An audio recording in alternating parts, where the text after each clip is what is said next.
itinuon niya na lamang ang sarili sa pag-aalaga sa kanyang amang may lumulubhang sakit noon at nagkaroon na ng komplikasyon sa kanyang kidney.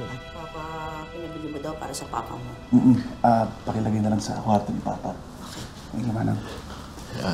Anak, ano na naman ba yan? Hindi ko pa nga nagagamit yung mga pinamili mo dati sa akin.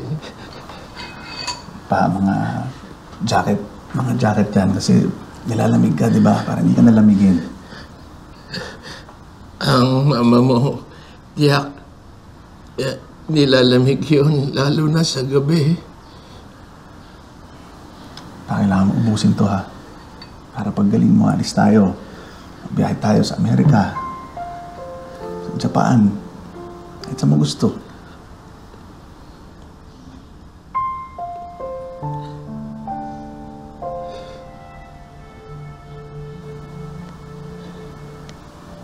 Tingnan mo, anak. Daig mo pa ako. Hindi ko lang pinabayaang sira ang mga kable at ilaw, kundi iniwan ko pa rin kayo sa dilim. Pero, anak, ang galing-galing mo.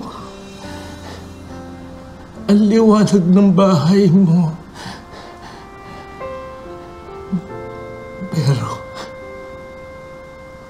hanggat puno ng galit ang puso mo, anak, madilim ang buhay mo. Papa.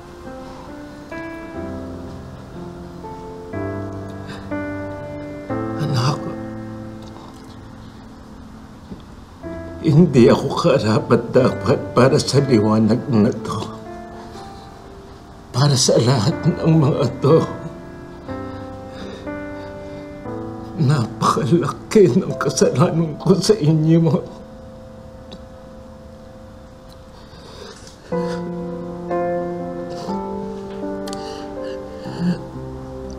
Kasalanan ko sa mama mo kung bakit masyadong malaki ang galit niya.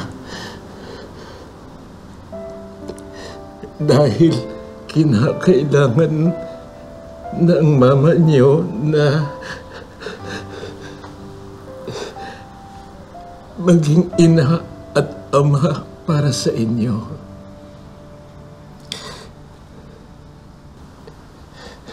Anak, patawarin mo ang papa. Tinalikuran ko kayo. Ikaw na ang sumalo lahat ng puot ng mama mo para sa akin.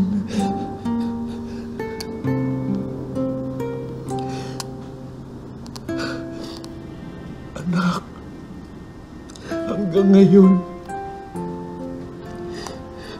ikaw pa rin ang sumasalo sa akin na alam ko hindi karapat-dapat at wala akong kwenta.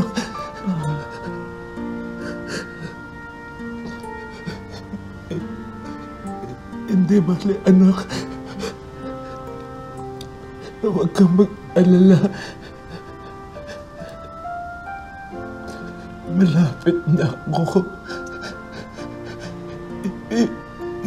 Hindi na ako magtatagal sa mundong ito. Ano ba? Galing ka ba, ha? Patawad, anak. Okay na. Okay na. Gagaling ka pa, ha?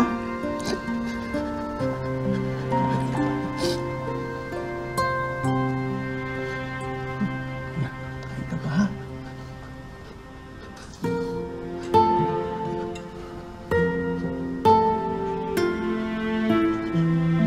Kenapa?